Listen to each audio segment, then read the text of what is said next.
ఓం నమో భగవతే వాసుదేవాయ. ఓం నమో భగవతే వాసుదేవాయ. ఓం నమో భగవతే వాసుదేవాయ. అజ్ఞానతిమిరాంధస్య జ్ఞానాంజనశలాకయా చక్షురున్మీలితం येन తస్మై శ్రీ గురవే నమః. नमा ओं विष्णुपादाय कृष्णप्रेष्ठाय भूतले श्रीमते भक्तिवेदान्ता स्वामिन्यति नामिने. नमस्ते सरस्वती देवे गौरवाणी प्रचारिणे निर्विशेषा शून्यवादी पाश्चात्य देशतारिणे. जय श्री कृष्ण चैतन्य प्रभु नित्यानंद श्री अद्वैता गदाधरा श्रीवासादि गौर भक्त वृंद. हरे कृष्णा कृष्ण कृष्णा हरे हरे, హరే రామ హరే రామ రామ రామ హరే హరే. హరే కృష్ణ. ఈరోజు మనము శ్రీల భక్తి వినోద ఠాకూర్ల వారు రచించినటువంటి హరినామ చింతామణిలో 2వ భాగాన్ని మనము తెలుసుకుంటున్నాము. మొదటి భాగంలో శ్రీ చైతన్య మహాప్రభువు శ్రీల హరిదాస ఠాకూర్ల వారిని 2 ప్రశ్నలను అడిగారు. ఏమిటి అంటే, మొదట ఆయన అడిగిన ప్రశ్న, ఈ యొక్క ప్రపంచపు భౌతిక ప్రపంచంలో జీవులు సులభంగా ఏ విధంగా ముక్తిని పొందుతారు అని ఒక ప్రశ్న అడిగారు. 2వ ప్రశ్నగా, హరినామం యొక్క మహిమ గురించి తెలియచేయండి, మీ నోటి ద్వారా తెలుసుకొని అందరూ కూడా విని ఆనందించాలి అన్న ఉద్దేశంతో అడగడం జరిగింది. హరిదాస్ ఠాకూర్ల వారు మహాప్రభు అడిగినటువంటి ఆ ప్రశ్నలకంతా సమాధానం ఇవ్వడం మనము మొదటి అధ్యాయంలో తెలుసుకున్నాము. మరి ఆ యొక్క విషయాలన్నీ తెలియచేసిన తర్వాత హరిదాస్ ఠాకూర్ల వారు మహాప్రభు యొక్క పాద చరణాల మీద పడి అలాగే కన్నీటి పర్యంతమయ్యారు. అప్పుడు శ్రీ చైతన్య మహాప్రభువు హరిదాస్ ఠాకూర్ల వారి లేవనెత్తి తర్వాత ఆలింగనం చేసుకొని మరలా ఆయన ఇంకొక ప్రశ్నను అడగడం జరిగింది. అది ఏమిటి అంటే, అందరు కూడా హరినామాన్ని జపిస్తూ ఉంటారు కదా. ఆ హరినామం జపించడంలో నామాభాసం జరుగుతాయి. అంటే నామాభాసం అంటే ఏమి? అజ్ఞానంతో చేసేటువంటి హరినామం. అదేవిధంగా మనసులో కల్మషంతో ఉంటూ చేసేటప్పుడు హరినామాన్ని ఆ విధంగా నామాభాసం అని అంటారు. అంటే మనము కృష్ణ భగవానుని యొక్క ఆ సంబంధ జ్ఞానాన్ని తెలుసుకోకుండా హరినామాన్ని జపిస్తూ వెళ్ళిపోవడం అన్నమాట. ఈ యొక్క విషయాన్ని మనము ఇందులో చాలా వివరంగా తెలుసుకుంటాము. ప్రతి ఒక్క విషయాన్ని కూడా చాలా విఘ్నతతో, అంటే మనము ఆలోచించి దీనిని అర్థం చేసుకున్నప్పుడు మనం కూడా ఈ నామాభాసం నుంచి మనము పురోగతిని సాధించవచ్చు అనమాట. హరిదాస్ ఠాకూర్ల వారు ఆ నామాభాసం గురించి తెలియచేస్తూ ఈ యొక్క విషయము అంటే అజ్ఞానం అంటే ఏమి? తెలియకపోవడం కదా. అలాగా తెలియకపోవడం వలన ఆ భగవంతుణ్ణి మనము ఆ సంబంధ జ్ఞానాన్ని పొందకపోవడం వలన అలాగే నామాన్ని జపిస్తూ వెళ్ళిపోవడం.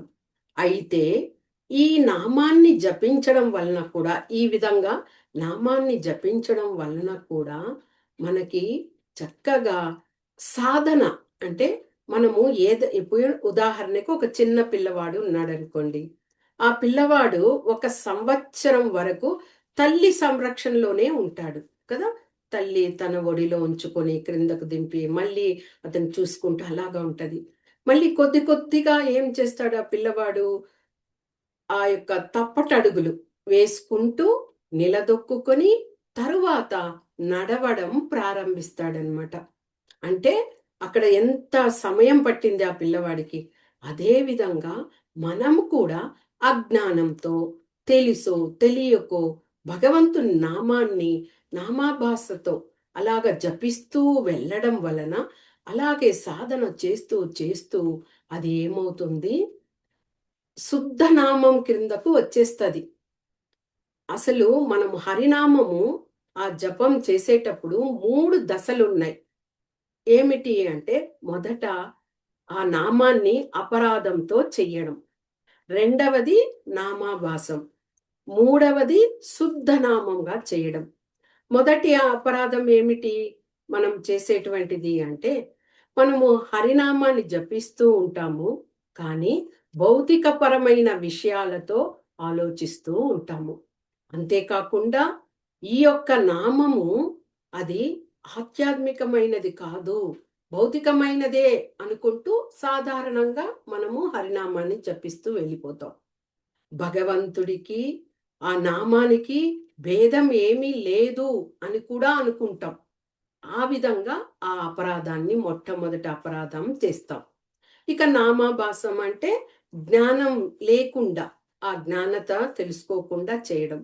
మరి ఇలాగా ఆ నామాభాసంలో మనము హరినామాన్ని జపించగా జపించగా జపించగా శుద్ధ నామాన్ని మనము పొందుతాము. అంటే పురోగవృద్ధి జరిగినట్లే కదా. పిల్లవాడు ఏ విధంగా తల్లి ఒడిలోనే ఉండకుండా తప్పటడుగులు వేసి క్రింద పడి లేచి కూర్చొని నడవడం ప్రారంభిస్తాడో ఆ విధంగా మనం కూడా ఈ నామాభాసంలో హరినామాన్ని జపిస్తూ జపిస్తూ శుద్ధ నామాన్ని జపించడానికి మనకు ఆ యొక్క పురోగతి లభిస్తుంది. కాబట్టి ఇలాగ నామం జపించడం వలన కూడా ముక్తిని పొందవచ్చు. ఆ విధంగా మనకి చెప్పడం జరిగింది. ఇక ఈ యొక్క ఎందుకు మనము ఇలాగా అజ్ఞానంతో మనలో ఆ అజ్ఞానం ఉన్నది చాలా అవరోధాలు కలిగిస్తూ ఉంటాయి. తర్వాత అనర్థాలు ఉన్నాయి. ఇలాంటివన్నీ ఉండడం వలనే మనము ఆ నామ రుచిని పొందలేకపోతున్నాం. ఇప్పుడు సూర్యుడు ఉన్నాడు అనుకోండి. సూర్యుడిని పొగమంచు గాని లేదా మేఘాలు గాని కమ్మి వేశాయనుకోండి. అలాగే సూర్యుడు ఉండిపోతాడా?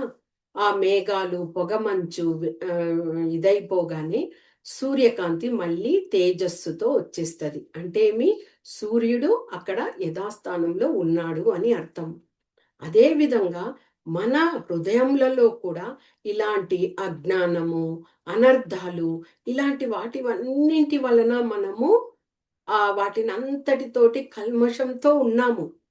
వాటిని ఎలాగా ఈ పొగమంచు లేదా మేఘాలు లాగా వాటినంతా కూడా తొలగించుకొని సూర్యునిలాగా తేజస్సులాగా హరినామాన్ని జపించడం వలన మనము కాంతివంతము అవుతాము, శక్తిని పొందుతాం, భగవంతుని యొక్క ప్రేమను పొందుతాం అన్నమాట. ఎంతటి మంచి ఉపమానం చూడండి. అంటే ఈ యొక్క అజ్ఞానము అనేది ఈ అజ్ఞానాన్ని మనకి ఒక పొగ మంచుతో పోల్చి చెప్పారు. ఇది వరకు మనము చెప్పిన విధంగానే ఆ యొక్క సూర్యుడిని పొగమంచు కప్పివేసినప్పుడు ఏమవుతుంది మనం అనుకుంటాము. ఎందుకు? మనకి మన యొక్క ఇంద్రియాలు, ఇంద్రియార్థాలు ఇవన్నీ మనల్ని మోసం చేస్తుంటాయి, మాయకు లోను చేస్తాయి. అందువలన మనం అనుకుంటాము సూర్యుడు లేడు, అలాగా మబ్బులన్నీ కమ్మేశాయి అని అనుకుంటాం. కానీ చెప్పిన విధంగా సూర్యుడు యథాస్థానంలో యథావిధిగా తన కర్తవ్యాన్ని పాలిస్తూ అక్కడ ఉన్నారనమాట. అదే అజ్ఞానం. అజ్ఞానం అంటే మనల్ని మాయ చేత కప్పబడి ఉండడం వల్ల మనము అలాంటి అజ్ఞానంలో ఇదవుతూ ఉంటాము. మరి ఇలాంటి అజ్ఞానం అనేది హరినామం జపించే విషయంలో కూడా ఈ అజ్ఞానం 3 రకాలుగా మనల్లో కలుగుతాయన్నమాట. ఏమిటి? మొట్టమొదటి అజ్ఞానం ఏమిటి అంటే ఈ యొక్క హరినామం యొక్క యొక్క స్థితి అంటే ఇది ఆధ్యాత్మికమైనది. ఆ యొక్క ఆధ్యాత్మిక స్థితిని మనము తెలుసుకోకపోవడం. అంటే ఆ నామం అనేది అది ఎక్కడో భౌతిక ప్రపంచంలో నుంచి వచ్చినది కాదు, ఆధ్యాత్మిక లోకం నుంచి వచ్చినటువంటిదే ఆ హరినామం. అలాంటి స్థితిని మనము తెలుసుకోకుండా అజ్ఞానంతో ఉండడం అనేదే మొట్టమొదటి ఆ యొక్క అజ్ఞానానికి కారణం. అలాగ ఉండడం వలన ఏమవుతాం మనము? అలాగే అంధకారంలోనే ఉండిపోతాం. అంటే మనం తెలుసుకోవాలి. ఇది భౌతికమైన విషయం కాదు. హరినామం ఆధ్యాత్మికమైన విషయం అని తెలుసుకున్నప్పుడు జ్ఞానవంతులం అవుతాము. ఫస్ట్ అది. అంటే మనము అది ఆధ్యాత్మిక స్థితి అని తెలుసుకోలేకపోవడం. ఇక రెండవది ఏమిటి? భగవంతుడు, దేవాది దేవుడైనటువంటి కృష్ణ భగవానుడు, ఆయన్ని మనము గుర్తించకపోవడం. అంటే మన కష్టకాలంలో మాత్రము ఆయన్ని గుర్తు తెచ్చుకోవడం, హ్యాపీగా ఉన్నప్పుడు విస్మరించడం. అంటే ముఖ్యంగా మనం భగవంతుణ్ణి అన్ని విషయాల్లోనూ ఆయన ప్రీత్యర్థంగా మనము చేయాలి. ఏ పనులైనా, ఏ కర్మలైనా. అలాగా చేయకుండా గుర్తించకపోవడం అన్నమాట. అంటే ముఖ్యంగా ఇందులో గుర్తించకపోవడం అనేది ఏమిటి అంటే, దేవతలతో సమంగా భగవంతుణ్ణి అనుకోవడం. అది ముఖ్యమైన విషయం. ఎందుకు అంటే, దేవతలనేటువంటి వారు భగవంతుని యొక్క శక్తులను తీసుకొని మనకి వారు ఆ యొక్క మనం కోరుకున్నప్పుడు ఆ కోరికలను నెరవేరుస్తూ ఉంటారు. అంటే ఇవన్నీ కూడా తాత్కాలికమైన విషయాలే. ఏది కూడా శాశ్వతం కాదు వాళ్ళిచ్చేటువంటి వరాలు. కానీ మనం ఇక్కడ సమంగా చూస్తాం. అది అది కూడా మన యొక్క అజ్ఞానంగానే రెండవ అజ్ఞానంగా ఇదవ్వడం అన్నమాట. ఇంకా మూడవదేమి జీవాత్మ. మన యొక్క ఆత్మ గురించి, ఆ స్వభావం గురించే మనము తెలుసుకోకపోవడం. ఎప్పుడైతే మనమెవరు, మన హ్మ్, ఆత్మ అంటే ఏమి, పరమాత్మ అంటే ఏమి, భగవానుడంటే ఎవరు అని ఎప్పుడైతే వాటినంతటిని తెలుసుకుంటామో, అప్పుడే కదా మనం విజ్ఞతతో ఉన్నామని. ఇది తెలుసుకోకుండానే మనము ఆ యొక్క హరినామాన్ని జపిస్తూ సమయాన్ని అలాగే తీసుకొని వెళ్ళిపోతూ ఉంటాము. అది మనకి ఆ యొక్క జ్ఞానాన్ని మనం పొందలేకుండా అలాగే ఇదైపోవడం. అంటే ఇక్కడ మనం ఏం తెలుసుకోవాలి? భగవంతుడు మనకు ఆయన గుణరీత్యా మనం ఆయనతో సమానంగా ఉన్నాము. కానీ శక్తిరీత్యా ఆయన మనకి భిన్నంగా ఉన్నారు అని ఎప్పుడు తెలుసుకుంటాం మనము? మన ఆత్మను గురించి మన దేహము, మన ఆత్మ ఏమిటి అని తెలుసుకున్నప్పుడు పూర్తిగా భగవంతుని గురించి కూడా అవగతం చేసుకున్న వాళ్ళం అవుతాం కాబట్టి, అది ఆ యొక్క జ్ఞానాన్ని అంటే మన జీవాత్మ స్వరూపం ఏంటి అనేది తెలుసుకోకపోవడం కూడా మూడవ రకమైనటువంటి మనలో ఉన్న అజ్ఞానం. ఇలాగా ఈ 3 రకాలైనటువంటి అజ్ఞానం వల్లనే మనము ఆ యొక్క హరినామాన్ని జపిస్తూ ఉంటే కూడా మనలో ఆ యొక్క శక్తిని పొందలేకపోతున్నాం. అంటే ఏమి? మనలో ఇంత అజ్ఞానం పెట్టుకొని నామాన్ని జపిస్తూ ఉంటే కూడా ఆ యొక్క నామాభాషలోనే ఉండిపోతున్నాం. పురోగతి ఇంకా కూడా సాధించడానికి ఇది లేకుండా ఉన్నాం. మరి ఇంతవరకు అజ్ఞానం గురించి తెలుసుకున్నాం. ఇప్పుడు అనర్థాలు ఉన్నాయి చూడండి. ఈ అనర్థాలు 10 అనర్థాలు ఉన్నాయి. ఇది శ్రీల భక్తి వినోద ఠాకూర్ల వారు దీనిని తెలియజేశారు. భజన రహస్య అనే దాంట్లో నుంచి పొందుపరిచిందని. ఈ అనర్థాలు మనలో ఉండే అనర్థాలేమిటి?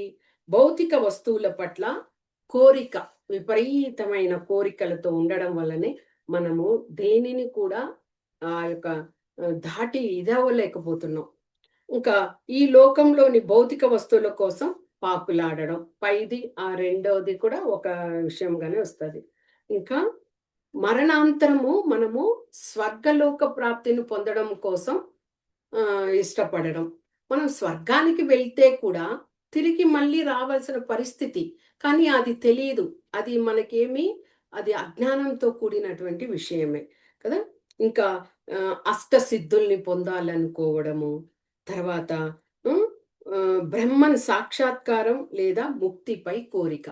ముక్తులు సాయుజ్య, సారూప్య, సాలోప్య, తర్వాత స్రాష్ట, సాయుజ్య ఇవన్నీ ఉన్నాయి కదా! ఇలాంటి ముక్తులన్నింటిని పొందినా కానీ, మనకు తిరిగి అవి ఆ యొక్క మ మ అంటేమి శాశ్వతమైన విషయాలు కాదు. కదా! కాబట్టి భక్తులైనటువంటి వాళ్ళు ఇలాంటి ముక్తుల్ని కూడా కోరుకోరు. కానీ మనము ఈ అనర్థాల వల్ల ఇలాంటివి ఇష్టపడతామనమాట. ఇంకా హృదయ దౌర్బల్యం. హృదయ దౌర్బల్యం అంటే మనము మనము ఆ యొక్క ఏ పనిని కూడా శ్రద్ధతో చేయకపోవడం. నిర్వీర్యం అవ్వడం అనమాట. మన హృదయానికి మనమే కష్టం తెచ్చుకునే విధంగా ప్రవర్తించడం ఆ విధంగా. ఇంకా ఇంకా భగవంతునికి సంబంధం లేనటువంటి విషయాల పట్ల ఎక్కువగా ఆసక్తిని కలిగి ఉండడం, కపటత్వం, మోసపూరితంగా ఉండడం అలాంటివి. హ్మ్. అసూయను కలిగి ఉండడము. మళ్ళీ ఎక్కువగా కీర్తి ప్రతిష్టలకు, పదవుల కోసమే మనము పాకులాడడం. అంటే దానివల్ల ఏమి వస్తది? అవన్నీ కూడా ఈ యొక్క శరీరం ఉన్నంత వరకే. ఈ శరీరం విడిచిపెట్టాక అవన్నీ కూడా మనకి శాశ్వతాలు కావు. కానీ వాటి కోసము, ఆ పేరు ప్రతిష్టల కోసము ఇదవ్వడము. ఇవన్నీ కూడా అనర్థాలు. మరి ఇలాంటి అజ్ఞానము, అనర్థాలు ఇవన్నీ కూడా మనలో ఉండడం వలన మనము ఆ హరినామాన్ని జపిస్తూ ఉంటే కూడా ఏమవుతుంది? మనము పరిపూర్ణమైన ఆ యొక్క శక్తిని మనము పొందలేకపోతున్నాము. ఇప్పుడు ఒక చెట్టుని తీసుకోండి. ఆ చెట్టు ఒక కొమ్మను నరికి వేసున్నారనుకోండి. అప్పుడేమవుతుంది? ఎండిపోతది ఒకవైపు. అదే చెట్టు ఇంకొక వైపు కొమ్మ చక్కగా ఉంది. అది ఆకులతో బాగా సమృద్ధిగా ఉంది. అంటే ఒకే చెట్టులోనే ఎండిపోయినటువంటి కొమ్మను చూస్తున్నాము. పచ్చగా ఉన్నటువంటి కొమ్మను చూస్తున్నాం. 2 విషయాలను ఒకే చెట్టులో నుంచి చూస్తున్నాం. అదే విధంగా మన హృదయాలలో కూడా ఇలాంటి అజ్ఞానము, తర్వాత అనర్థాలు ఇవన్నీ ఉంటున్నాయి. అలాగ ఉన్నప్పుడు మనము ఎంత ఇదిగా సాధన చేసి హరినామాన్ని జపిస్తూ మనము పురోభివృద్ధి సాధిస్తామో, ఆ యొక్క చెట్టు పచ్చని కొమ్మ ఎలాగా శక్తివంతంగా ఉన్నదో ఆ విధంగా ఆ యొక్క కాయలు, పువ్వులతో మనము ఇదవుతాము. మన ఆ చెట్టు విరబూసినట్టుగా మనం కూడా ఆ నామం వల్ల చక్కగా అభివృద్ధిని పొందుతాము. అలా కాకుండా మన హృదయంలో ఇంతటి విషయాల్ని, అజ్ఞానాన్ని ఉంచుకొని హరినామాన్ని సరిగా చేయలేకపోయినప్పుడు ఏమవుతుంది? ఆ ఎండిపోయిన మోడు పడినటువంటి కొమ్మలాగానే ఉండిపోతాం. మళ్ళీ అది చిగురుస్తదా కొమ్మ? చిగురించదు. అంటే బాగా ఎండిపోయింది కాబట్టి. ఆ విధంగానే అంటే మన మన హృదయంలో 2 విషయాలు ఉన్నాయి. అది ఏది మంచి విషయంగా తీసుకోవాలి అన్నది మన చేతిలోనే ఉన్నది. కాబట్టి హరినామాన్ని మనము ఎలాంటి అపరాధాలు లేకుండా శుద్ధ నామాన్ని మనం పఠించే విధంగా ఆ యొక్క శ్రవణ, కీర్తన, స్మరణం ద్వారా మనం దానిని పొందాలి. ఇక మనం ఇంతవరకు అజ్ఞానము, అనర్థాలు ఇలాగంతా చెప్పుకుంటూ వచ్చాం కదా! మరి వీటినంతా ఎలాగ నివారించగలుగుతాము? మన హృదయంలో ఉంది. మనం వచ్చి సాధారణమైన జీవులం కదా! కాబట్టి ఇవన్నీ మనలో కలిసిపోయి ఉన్నాయి. మరి వీటిని ఎలాగా మనము నివారించడం జరుగుతుంది? ఎప్పటి వరకు మన హృదయంలో ఇలాంటి అజ్ఞానము, అనర్థాలు ఉంటాయో అంతవరకు మనము ప్యూరిటీ, పవిత్రతను పొందలేము. అంటే శుద్ధంగా భగవంతుని నామాన్ని జపించడాని అర్హతను మనము పొందలేము. ఆ నామాభాసంలోనే ఉండిపోతాము. దాని యొక్క నీడలోనే ఉండిపోతాం. అంటే ముందుకి అడుగు వేసే ఇదే ఉండదనమాట. అలాగా ఉండిపోతాం. మరి ఎప్పుడు మనము ఆ ముందంజలో వెళ్ళగలుగుతాము అంటే జ్ఞానాన్ని పొందాలి. ఏమిటి ఆ జ్ఞానము? జీవులమైన అయినటువంటి మనం ఎవరం? భగవంతుడున్నాడు. భగవంతుడు ఎవరు? ఈ ప్రకృతి ఉన్నది. ఈ ప్రకృతి ఏమిటి? ఈ మూడింటి పరస్పరమైనటువంటి సంబంధ అవగాహనను కాని జీవుడు తెలుసుకున్నట్లయితే అతడు జ్ఞానవంతుడిగా అవుతాడనమాట. అంటే ఈ 3 విషయాల గురించి ముఖ్యంగా ఒక మనిషి అన్నాక వీటి గురించి తెలుసుకోవాలి. ఆ ముగ్గురి సంబంధాలు ఎలాగ ఉంటాయి? ప్రకృతితో, మనకు, మనకి, భగవంతుడికి, భగవంతుడు ఎలాగ భక్తుల పట్ల ప్రేమ కరుణను చూపిస్తూ ఉన్నారో ఆ విషయం, ఇలాంటివన్నీ మనము అవగాహన తెలుసుకోవాలి. అప్పుడే మనము ఈ అజ్ఞానం నుంచి బయటపడిన వాళ్ళము అవుతాము. మరి ఆ విధంగా ఆ అజ్ఞానం నుంచి మనం బయటపడాలి అంటే మనకి ఒక గురువు యొక్క సాంగత్యాన్ని పొందాలి. ఆ గురువుల సాంగత్యం పొందడం వలన వాళ్ళు ఆధ్యాత్మికమైన ఆ విషయాలను తెలియచేస్తారు. మనకి భగవంతుని యొక్క ఆ యొక్క భగవత్ విజ్ఞానాన్ని తెలియచేస్తారు. అంతేకాకుండా సాంగత్యంలో ఉంచుతారు. సత్సంగంలో ఉంచుతారు. అంతేకాకుండా మనకు వారి వలన ఆ విషయాలన్నీ తెలుసుకోవడం వలన మనకి భగవంతుని యొక్క హరినామాన్ని కూడా తెలియజేస్తారు. ఆ హరినామాన్ని తెలియజేసి ఏ విధంగా ఆ నామాల్ని జపించాలి అన్న విషయాన్ని మనకు తెలియజేస్తారు. కాబట్టి అప్పుడు ఏమవుతుంది? మనము ఆ యొక్క మంచి నడవడికతో ఆ ఆధ్యాత్మిక గురువుల యొక్క విషయంగా మనం వెళ్ళినప్పుడు, అప్పుడు మనం ఏమవుతాము? ఎలాగా సూర్యుని పైన ఆ యొక్క పొగమంచు కానీ, ఆ మేఘాలు వచ్చి కమ్ముకొని ఉన్నప్పుడు మనకేమి తెలియకుండా అజ్ఞానంతో ఉన్నామో అవన్నీ విడిపడినప్పుడు సూర్యుడు ఎంత కాంతిగా కాంతి కిరణాల్ని ప్రసారం చేస్తాడు.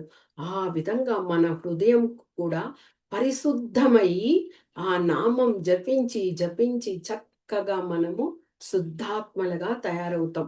అప్పుడే ఆ శుద్ధ నామం మనము చక్కగా వల్లించడానికి మనకి ఆ యొక్క పురోగతి అనేది తెలియచేస్తుంది. అంటే మనం ఇక్కడ ఏమైంది? ఈ యొక్క గురువుల ద్వారా మనము భగవంతునితో ఉండే ఆ సంబంధ జ్ఞానాన్ని మనము తెలుసుకుంటాము. ఏమిటి ఆ సంబంధ జ్ఞానము? ఈ యొక్క సంబంధ జ్ఞానాన్ని మనం ఏదో ఒక చదవడం వల్లనో అలాగ తెలుసుకోలేము. మనకి గురువులు వారు పరిపూర్ణంగా చెప్పగలిగినప్పుడే భగవంతుడికి మనకు ఉన్నటువంటి ఆ సంబంధం ఏమిటి అనేది తెలుసుకోగలుగుతాం. ఏమిటి ఆ సంబంధం? మొదట మన ధర్మాలు ఎన్ని ఉంటే కూడా భగవంతునికి మనము శరణాగతి పొందడం. ఆ యొక్క శరణాగతి వలనే మనము భగవంతుని యొక్క ధామానికి మనం చేరుకోవడానికి అవకాశం ఉంటది. ఇంకా నిజమైన ఆ సంబంధ జ్ఞానం ఏమిటి అంటే, భగవంతుడు ప్రభువు, మనము సేవకులం అన్న ఆ విషయాన్ని మనకి గురువు తెలియచేస్తారు. ఇప్పుడు మనంగా అనుకోలేము. భగవంతుడు మనము అని అనుకొని ఆయన ప్రభువు మనం సేవకులు అంటే కూడా మనలో ఎక్కడో ఒక అహం అనేది మనలో ఉండినప్పుడు నేను కూడా ప్రభువునే, నేను కూడా నా ఇంటికి యజమానినే అనే భావం మనలో వస్తుంది. కానీ ఒక ఆధ్యాత్మిక గురువు ద్వారా మనం తెలుసుకున్నప్పుడు దానిని ఆ యొక్క కరెక్ట్‌గా మనము దాన్ని అనుసరిస్తాం అన్నమాట. అంటే ఒక కంపెనీ ఉందనుకోండి.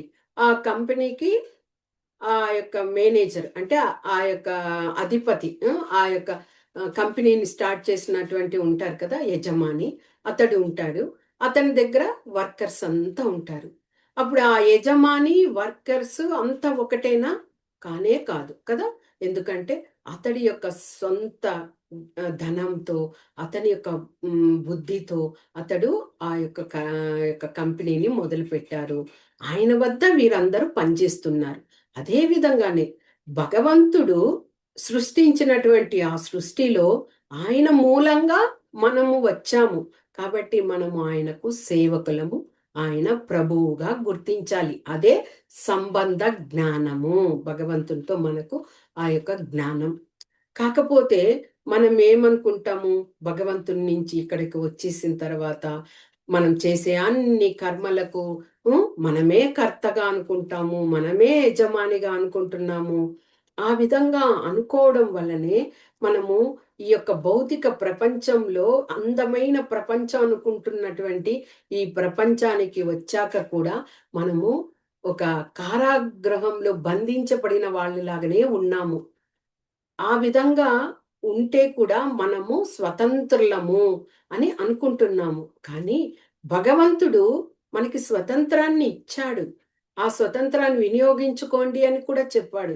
కానీ ఆ స్వతంత్రాన్ని పూర్తిగా తీసేసుకొని మనము దుర్వినియోగం చేస్తున్నాం. భగవంతుణ్ణి విస్మరిస్తున్నాం. అలాంటి స్వతంత్రాన్ని మనము పొంది ఏం చేస్తున్నాము? దుఃఖాలకు, ఈ జనన మరణ చక్రాల యొక్క చట్రంలో చిక్కుకొని ఈ కారాగారంలోనే మనము ఉండిపోతున్నాం. అది అంటే ఆ జ్ఞానాన్ని మనం ఎప్పుడు తెలుసుకుంటాము? ఎప్పుడైతే ఆ భగవంతుని యొక్క భక్తియుత సేవ చేస్తూ ఆ భక్తి యోగంలో ఉన్నప్పుడు మాత్రమే మనము అవి తెలుసుకుంటాము. అందుకే శుద్ధ భక్తుడుగా ఉన్నటువంటి వాడు ఇలాంటివన్నింటినీ అస్సలు పట్టించుకోడు. ముక్తులు కావాలని కానీ, భోగైశ్వర్యాల మీద ఆశ కానీ ఇలాంటివన్నీ కూడా చేసుకోడు. భగవంతునికి నేను సేవ చేసుకుంటూ నా జీవితాన్ని త్యజించాలి అని కోరుకుంటాడు. మరి ఈ యొక్క నామాభాసం గురించి చెప్పుకుంటున్నాం కదా! శ్రద్ధ లేకుండా ఈ నామాభాసం చేసినప్పుడు 4 రకాలుగా ఉంటాయి ఇవి. ఏమిటి అని చూస్తే, కొంతమంది నామాన్ని జపిస్తూ ఉంటారు. కానీ భౌతికపరమైన విషయాలను ఆలోచిస్తూ ఉంటారనమాట. అంటే ఇక్కడ నామం పోతూ ఉంటది. మనసులో విషయాలన్నీ కూడా ఏవేవో పోతూ ఉంటాయన్నమాట. భౌతికపరమైన విషయాలు. ఇక్కడ నామం జపిస్తుంటాము. దీనినే ఏమంటారు అంటే సంకేత, అంటే పరోక్ష అనే నామాభాసం అనమాట. అంటే మనలో చేసేటువంటి ఈ శ్రద్ధ లేకుండా చేసేటువంటి విషయాలు ఇవన్నీ కూడా. ఉదాహరణకి మనము దీనికి చక్కగా తీసుకోవడము అజామిళను తీసుకోండి. అతడు ఏం చేశాడు? నారాయణ అని పిలుస్తుండేవాడు. ఆ నారాయణ అనే పేరు ఎవరు? కుమారుడికి పెట్టుకున్నటువంటి పేరు కదా! భగవంతుడి పేరు, కానీ భగవంతుని తలవట్లేదు. అదే ఇక్కడ ఏమి ప్రత్యక్షంగా ఆయన నారాయణ నారాయణ అని ఆయన మరణ సమయంలో పిలుస్తున్నాడు ప్రత్యక్షంగా. కానీ భగవంతుణ్ణి కాదు. పరోక్షంగా ఏంటి అక్కడ? ఆ పిల్లవాడికి ఆ నామం పెట్టడం వలన అతడు ప్రత్యక్షంగా నారాయణ నారాయణ అని పిలిచాడు. అయినా కానీ అలాగా తెలుసో తెలియకో అలాగా పిలిచినా గాని అతడు విష్ణు దూతలే వచ్చి ఆయన్ని విష్ణులోకానికి తీసుకెళ్లారు కదా! అంటే ఏమి? అలాగా అశ్రద్ధగా చేసినా కానీ భగవంతుడు వాళ్లకు కూడా ఒక ముక్తిని ఇస్తాడనమాట. ఇది ఫస్ట్ నామాభాసంలో శ్రద్ధ లేకుండా చేసేటువంటి విషయం. ఇక రెండవది స్తోభ, అంటే ఆ గౌరవం లేకుండా భగవంతుని నామాన్ని జపించడంలో ఆ యొక్క అగౌరవంతో చేయడం అనమాట. కొన్ని రాష్ట్రాల్లో అంటే ఉత్తర భారతదేశంలో అక్కడంతా ఎక్కువగా వాళ్ళు హారామ్ అంటా ఉంటారు. హాయ్ రామ్ అంటారు. అంటే ఏదైనా విచిత్రంగా ఒక విషయం జరిగిందనుకో హాయ్ రామ్ అంటారు. అక్కడ విషయం అది ఒక ఊత పదం లాగా ఆ విధంగా చెప్తారు. అలాగా చెప్పడం ఏమిటి అంటే అంటే అనుకోకుండా ఏదైనా విషయంని వాళ్ళు విన్నారనుకో హాయ్ రామ్ అంటారు. అంటే అక్కడ వాళ్ళు చెప్పడం ఏమి? భగవంతుణ్ణే తలుస్తున్నారు రామా అనేసి. కాబట్టి అలాంటి వాళ్లకు కూడా భగవంతుడు ముక్తినిస్తాడు. అలాగా వాళ్ళకి అలవాటైపోయింది హాయ్ రామ్ అనుకుంటా. అలాగా అంటూ అంటూ మరణ సమయంలో కూడా హా రామ్ అంట చెప్పారనుకోండి, అక్కడ నామం ఏమిటి? భగవంతుణ్ణే తలిచారు కాబట్టి వాళ్ళకు కూడా ముక్తిని ఒసగే విషయంగా ఉంది. ఇక మూడవది పరిహాస. పరిహాస అంటే ఆ నామాన్ని చేస్తూ కూడా పరిహాసంతో ఇదిగా ఉండడం అనమాట. దీనికి ఉదాహరణ అంటే ఏమి? ఈ యొక్క జరాసంధుడిని తీసుకోవచ్చు. జరాసంధుడు భగవంతుని నామానికి భగవంతునికి వ్యత్యాసం లేదు అని చెప్పి ఉన్నారు. అది తెలిసి తెలియక కానీ జరాసంధుడు ఎప్పుడు కూడా భగవంతుణ్ణి పరిహాసం చేస్తే, ఎందుకంటే యుద్ధ సమయం అలాగ పరిహాసం చేస్తూ అతడు అదే అదే దేహాన్ని త్యజించాడు. అయితే కూడా అతడు సాయుధ్య ముక్తినే పొందాడు. భగవంతుని ఎంతో పరిహాసం చేశాడు. అయినా గాని సాయుధ్య ముక్తినే పొందాడు. ఇక నాలుగవది హేళ, అంటే హేళన చేయడం. అంటే ఆ నామాన్ని కూడా కొంతమంది ఆ విధంగా హేళనతో అది ఒక భౌతికమైన విషయంగా అనుకొని అలాగ హేళన చేస్తారు. ఆ విధంగా హేళన విషయంలో మనకు ఎవరు? శిశుపాలుడు గుర్తుకు తెచ్చుకోవచ్చు. ఆ శిశుపాలుడు భగవంతునికి ఆ రాజసూయ యాగం చేసినప్పుడు ఆయనకు ఆ సింహాసనంలో కూర్చుండబెట్టి మొట్టమొదటి ఆర్ఘ్యాన్ని ఆయన పాదుకలకు ఇది చేయాలి అనుకున్నప్పుడు అందరూ భీష్మాచార్యులు, కృపాచార్యులు అందరూ ఒప్పుకున్నారు. కానీ శిశుపాలుడు ఒప్పుకోలేదనమాట కదా. హేళనగా నువ్వు తప్పులు ఇదిగా అపరాధంతో ఇది చేశాడు అంటే అక్కడ అయినా కానీ ముక్తినే పొందాడు. అంటే ఈ విధంగా ఈ నామాభాసము శ్రద్ధ లేకుండా మనం కూడా ఆ విధంగా చేస్తే కూడా ముక్తి విషయం ఉంటది, కానీ భగవంతుని యొక్క కృష్ణ ప్రేమను పొందలేము. కానీ ఇది మనకు ఒక సాధనగా ఉంది. ఎలాగా మనకి ఇలాగే అపరాధంతోనూ అలాగ చేస్తూ చేస్తూ శుద్ధనామానికి చేరుకోవడానికి మనకి ఒక ఆస్కారం మనకి ఇదవుతున్నది. ఇది అదే మనము శ్రద్ధతో చేశామనుకోండి, ఆ భగవంతుని యొక్క నామాన్ని శ్రద్ధతో చేసినప్పుడు మనం ఎంత బాగా ఆ శుద్ధ నామాన్ని పలుకుతూ పలుకుతూ పలుకుతూ మనము భగవంతుని యొక్క కృష్ణ ప్రేమను, కరుణను మనము పొందగలుగుతాము. కానీ ఈ నామాభాషను చేయడం అనేది ఇదిగానే కాదు. ఇది కూడా ఒక విశిష్టమైన విషయమే, ఒక సాధన. ఆ విధంగా సాధన చేస్తూ చేస్తూ మనము ఆ యొక్క ప్యూరిటీకి చేరుకుంటాము. ఇది ఈ యొక్క విషయం. కానీ కొంతమంది ఎలాగుంటారు, ఈ నామాల్ని నామాప్రాధాన్ని చేస్తూ ఉంటారంటే, కొంతమంది వ్యక్తులు ఏమి అంటే విశ్వాసం ఉన్నట్లే ఉంటది. అంటే భగవంతుని మీద నామం పట్ల విశ్వాసం ఉన్నట్లే ఉంటది. కానీ వారి లోపల ఆలోచనలంతా కూడా భౌతికపరమైన విషయాల మీదే. ఆ యొక్క విషయాల మీద, ఆ కోరికల మీద అలా. అందుకే వాళ్ళను కపట యోగులు అంటారు. మనము భగవద్గీతలో కూడా తెలుసుకున్నాం. కపట యోగులు పైకి మాత్రము వేషధారణ లాగా ఉంటది, లోపలంతా కూడా భౌతిక ఇచ్చతోనే ఉంటారు. ఇది ఇలాంటి వాళ్ళనే మాయావాద తత్వం కలిగిన వాళ్ళు, నిరాకారత్వం కలిగిన వాళ్ళు అని అంటారు. వీళ్ళు ఏం చేస్తారు, ఆ భగవంతుని యొక్క నామం, రూపం, గుణం, లీలలు ఇలాంటివన్నీ సత్యము అని ఒప్పుకోరు వాళ్ళు. ఇవన్నీ కూడా అసత్యాలు అని అంటారు. వాళ్ళు ఏమి అంటే ఆ నామం జపించడం వాళ్ళు ఎందుకు అంటే ఇది మోక్షం పొందడానికి ఒక సాధనం వంటిది మనకు ఈ యొక్క నామము అని, ఆ యొక్క మోక్ష సిద్ధి కోసం వాళ్ళు దానిని చెయ్యాలి అనుకుంటారు. అలాగ చేసి వాళ్ళు చివరికి ఎలాగా నిరాకార బ్రహ్మత్వానికి చేరుకుంటారు. తిరిగి వాళ్ళు మళ్ళీ జన్మను పొందే విషయాన్ని అవుతారనమాట. అంటే వాళ్ళందరూ కూడా ఈ భక్తికి శత్రువుల్లాగానే పరిగణించబడతారు, ఇలా చేసే వాళ్ళందరూ కూడా.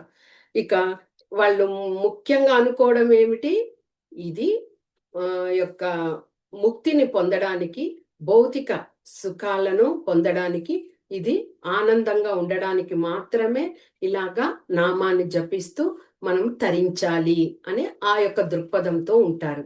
కానీ ఇలాంటి వాళ్ళందరూ కూడా చక్కగా ఆ యొక్క హరినామాన్ని శుద్ధ నామంతో చేస్తూ మంచి సత్సంగంలో ఉంటూ భగవంతునికి శరణాగతి పొంది, వారు చెప్పిన విధంగా, గురువులు చెప్పిన విధంగా ఆ యొక్క విషయాన్ని వాళ్ళు గ్రహించగలిగితే, వాళ్ళు ఆ సాధన చేయడం వల్ల నిజంగా వారు కూడా భగవంతుని యొక్క ప్రేమ, కరుణను పొందగలుగుతారు. నిజంగా కదా. కాబట్టి మనము ఎవరైతే ఉన్నామో భగవంతుని గురించి అవగాహన తెలుసుకొని, కనీసం ఈ నామాభాషలో కూడా మనము అలాగ ఉంటూ ఉంటే కూడా ఇలాంటి మాయావాదుల యొక్క సత్సంగాన్ని మనము దూరం చేసుకోవాలి. వాళ్ళతో మనము ఎప్పుడు కూడా ఇదవ్వకూడదు. మనం ఏం చేయాలి, భక్తులకు సేవ చెయ్యాలి. ఇది భగవంతుడు మనకి తెలియచేసినటువంటి ఒక విషయం, ఒక అంగీకారంగా తెలియజేసినటువంటి విషయం. ఎప్పుడు కూడా నా భక్తులుగా మీరు సేవలు చెయ్యండి. ఆయన ఎప్పుడు అంతే, నాకు ఏదైనా అపరాధమైనా నేను ఒప్పుకుంటాను, కానీ నా భక్తులకి ఏమైనా అపరాధం ఎవరైనా చేస్తే నేను సహించను అంటారు కదా. కాబట్టి ఈ విధంగా ఈ యొక్క విషయాలన్నింటినీ కూడా శ్రీలా హరిదాస్ ఠాకూర్ల వారు నామాభాసం గురించి తెలియజేస్తూ చివరగా ఆయన ఏం చెప్తున్నారు? నాకు కూడా మంచి అంటే దుస్సాంగత్యాలు ఇలాంటివన్నీ లేకుండా మంచి సాంగత్యంలో ఉండి నీ యొక్క పాదపద్మాలను నేను నిరంతరము వదిలిపెట్టకుండా ఆ భాగ్యాన్ని కలిగే విధంగా నన్ను ఆశీర్వదించండి. ఎందుకంటే నీ పాదపద్మాలే నాకు శరణ్యం అంటూ శ్రీ చైతన్య మహాప్రభువుల వారి వద్ద హరిదాస్ ఠాకూర్ల వారు చెప్పడం జరిగింది. వెంటనే చైతన్య మహాప్రభువుల వారు ఏం చెప్పారు? ఎవరైతే నామాన్ని జపించేటప్పుడు హరిదాస ఠాకూర్ల వారిని గుర్తుకు తెచ్చుకుంటారో, వారి పాద పద్మాలకు శరణాగతి పొందుతారో, వారందరూ కూడా ధన్యులు అంటూ అదే చైతన్య మహాప్రభువుల వారు తెలియజేయడం జరిగింది. ఇది మనకు హరినామ చింతామణిలో రెండవ భాగమైనటువంటి నామాభాసం గురించి ఇదనమాట. అంటే మనము అలాగా ఆ నామాభాసం అంటే అజ్ఞానంతో చేస్తూ ఉంటే కూడా కొద్ది కొద్దిగా మనం దాన్ని తెలుసుకొని జ్ఞానంతో మనము శుద్ధ నామాన్ని జపించడానికి ప్రయత్నించి కృష్ణ ప్రేమను పొందాలి. ఇదే వాంఛా కల్పతరుభ్యశ్చ కృపా సింధుభ్య ఏవ చ పతితానాం పావనేభ్యో వైష్ణవేభ్యో నమో నమః. హరే కృష్ణ.